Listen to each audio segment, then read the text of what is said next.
Welcome to Medicine Woman Tarot. This is going to be a general reading for the sign of Aries. Please take what resonates and leave what doesn't. Father God, in the name of your Son, Jesus Christ, help me to give a clear and accurate reading for the sign of Aries. If you'd like to make any donations towards my channel, you'll find the link in the description section. Just as a side note, with any donation you give, if you choose to, you could ask me a question in the comments section, and I will make a tarot video for you answering that question. I want to apologize in advance for any background noise you may hear due to the dogs snoring.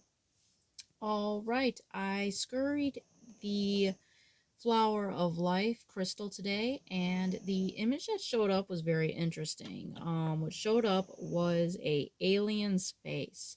So it was kind of like how you see normally the cartoon aliens, representing, like the kind of like the bigger head and the big dark eyes, the traditional way of, how like the emojis show the alien. That is what showed up, and it was staring at me. So with that showing up, it has like a lot of interesting meaning behind it. So with that being there, aliens have lots of symbolism and culture. People have all types of difference of opinions on aliens. My opinion of the aliens is that they are demonic beings. So, for example, when you see like UFOs, and I've seen one as a child. They appear and they show up, and a lot of them I believe are government flying saucers, but I do believe they are demonic in nature. I believe they are the fallen angels, and I believe that they make themselves look like humans, but in depth that they are demonic beings. So with that showing up, this could represent something that you could be battling within your life, something that is not of this world, something that is like of a fallen angel. Like I told you, there is earth angels, and then you have the fallen angels. So I believe that is kind of like showing up what could be something that you have been somewhat battling within your life, something that is basically not of God. Now let's get into your reading. The first card to come out for you today is the Knave of Coins. So with the Knave of Coins being here, I should say this was the clarifier, but we'll start with this one. With the Knave of Coins, this is representing good news in earthly matters. So you're going to be receiving some type of good news in regards to like finances, financial abundance here with the Knave of Coins. And what's interesting here is you got the Empress, Mary, the mother of Jesus. So this is a beautiful card that flipped out for you today. And with the Empress being here, this is representing that that very essence of the divine feminine energy.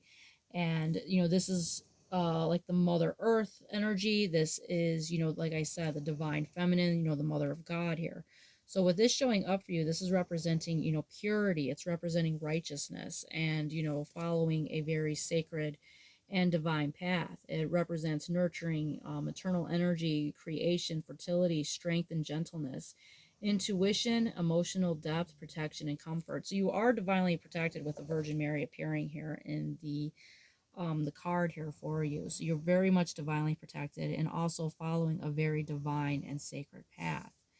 Now, the next card out for you is the Four Chalices. Jonah's anger. Now, the Lord take away my life, for it is better for me to die than to live. So Jonah being here was very upset. He was very angry, due to having to be around, these people that were, of a demonic nature. He had to preach to them, and then, what could go wrong, did go wrong. He was, burning in the heat and the elements. He was not having, a very peaceful time. And I feel like this is something you could have gone through, Aries, being surrounded by people that are of a demonic nature, having to, tolerate, certain individuals here. And that was clarified by the Queen of Cups. So with the Queen of Cups being here, this is representing you, that once again, a gentle spirit, someone that's very nurturing, someone that's very kind here with the Queen of Cups. Wearing your heart on your sleeve could be easily offended because you're an empath, so people's words impact you on a deeper level. So, this could be, the energy that you have been in. And the next card out for you was the Five of Grains, the bleeding woman. She said to herself, if only I touch his cloak, I will be healed. So this is representing, Jesus healing and his divine miracles that he could perform. Nothing is impossible for God. And that was clarified by the world card. So with the world card being here, there's going to be an ending of a situation. The world card also could represent health. If you were having problems with your health, if you're at the bottom of the circle, then know that things will get better and will be at the top. So this is representing a good change coming into your life, a new beginning, a healing path. And if the video clicks off, as you know, I will make the second half to the video. Now, the next card out for you was the Bible verse, be on guard. Stand firm in the faith, be courageous, and be strong. So it's letting you know to put on the armor of God, fight the good fight here. So that's a very powerful card coming out for you. Now, the next card out for you is the Golden Phoenix. Something you thought is finished burst back into life. So, perhaps, you thought you were, defeated in life. Perhaps you thought that things were coming to an end from all your struggles. But you are the phoenix rising from the ashes. You're the firebird. So that's a beautiful message that's coming through. That was also clarified by the snake princess, the serpent path to power. So this is representing like that Adam and Eve energy, and this is representing that you are on a very strong path to power, and you are not going to take the other road, the path of temptation, because the snake represents that knowledge, the knowledge of the fruit of the tree. And that was Eve's downfall, and you are taking a different path where you're not taking that. You are following divine path because Virgin Mary appeared out. So you're taking the divine feminine path to the Orica magic, which is